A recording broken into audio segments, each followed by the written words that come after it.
Hello friends, welcome back to Civil Engineering Mastery. I hope all of you are busy with structure calculations. But today we are not going to discuss any structural calculations. Instead of that, let's see how to make a framing plan. Framing plan is also very important in structural design because that is the first step which we do whenever we get a drawing that decides the column location, beam and slab layout. So that is very important. It's so easy friends. I'll explain you clearly with step-by-step procedure. I'm sure by the end of this video you can make a framing plan on your own. Before starting the framing plan, you should visualize the structure. For example, if you're having a floor plan, you have to make the roof for that floor plan, right? So let's see here. So this is the floor plan and this is the roof frame. So the how the column is connected from floor to the roof, and the column is connected with the beams and beams are connected with the slab. So the load path is like that because the load transfer from slab to beam and beam to column. Okay, so in this way we have to frame the structure. So before framing any structure, you should visualize that how the roof looks like if we provide a column, beam and slab.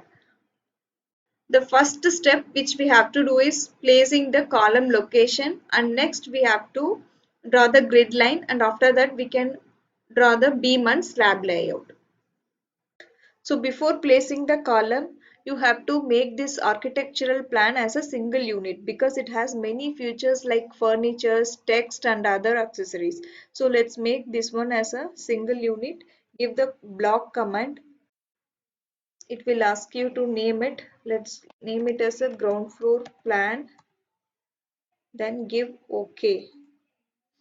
So now if you select no all the objects whatever is inside the plan, it's all together like it is a single unit now. Let's even block the first floor plan as well. Give the block command first floor plan, then give OK. So all you have to do is you have to place the column at corners and junctions of the building, and then you have to make a proper grid line. So let's place the column now. So I'm having the column size of 9" by 15". Since my wall thickness is 9" here, this column I have put it in the separate layer. So whenever you wanted to take out the column from the framing plan, it will be very easy for you to take out the column separately. So let's copy and then place this column at this corner of the wall, and then again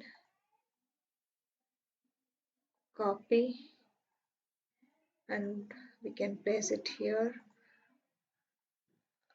and then here. So if you take this line, so the three columns are placed, two at the corner and one at the junction.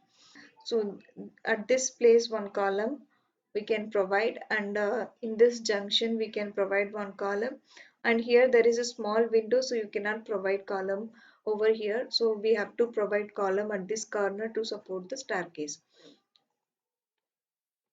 Copy.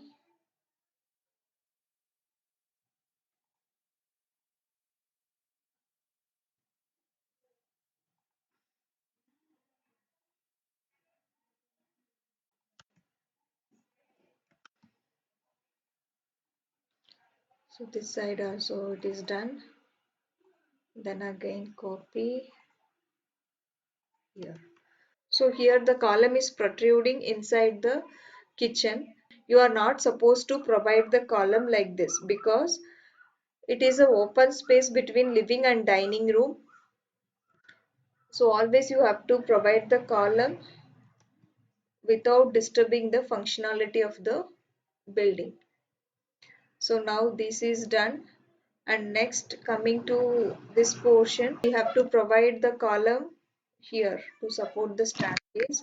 So here you cannot provide the vertical columns, you have to provide it horizontal one. So let's rotate this one.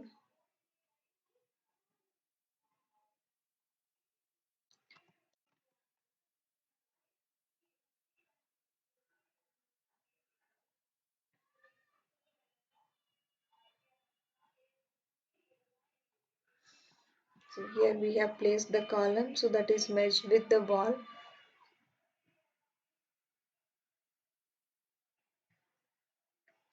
And again one column we can provide here.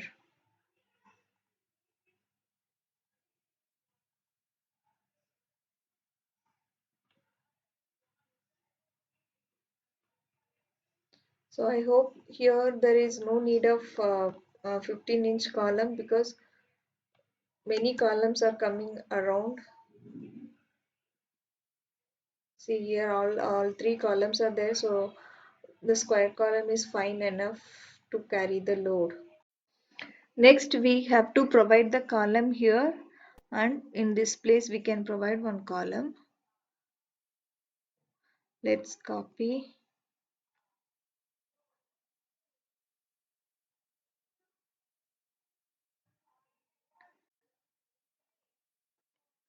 So this column is obstructing the window, but that is fine.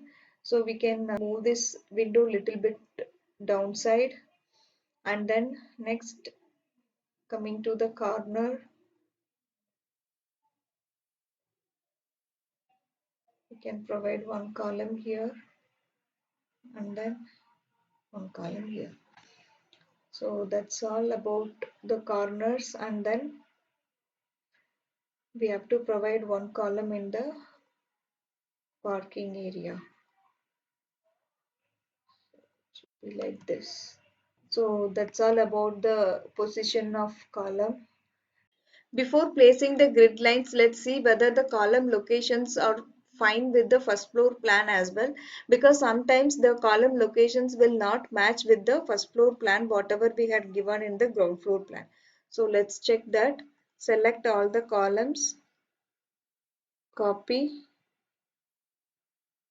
Let's take this one as a reference point and then place it here. So let's check one by one. So this is fine and this is also fine. So this ventilator has to be moved little bit downside, and then this is also fine. So it is protruding inside the bedroom. These two columns are protruding inside the bedroom, and then here it is fine. This is also fine, and these columns are fine. Okay, so whatever we had provided, the column locations are fine with both the plans, ground floor and first floor plans. So let's take out this plan. Let's keep only columns. We don't want this one. Let's erase that. So we have to draw the grid lines vertically as well as horizontally. So first let's draw the grid lines to the column center, and then once we make the beam layout, we can adjust the grid lines according to the beam center. So friends, in the next part of this video, let's see how to draw the grid lines, beam and slab layout. I hope you all like this video. Please do comment in the comment box, and don't forget to subscribe this channel for more videos. Thank you for watching.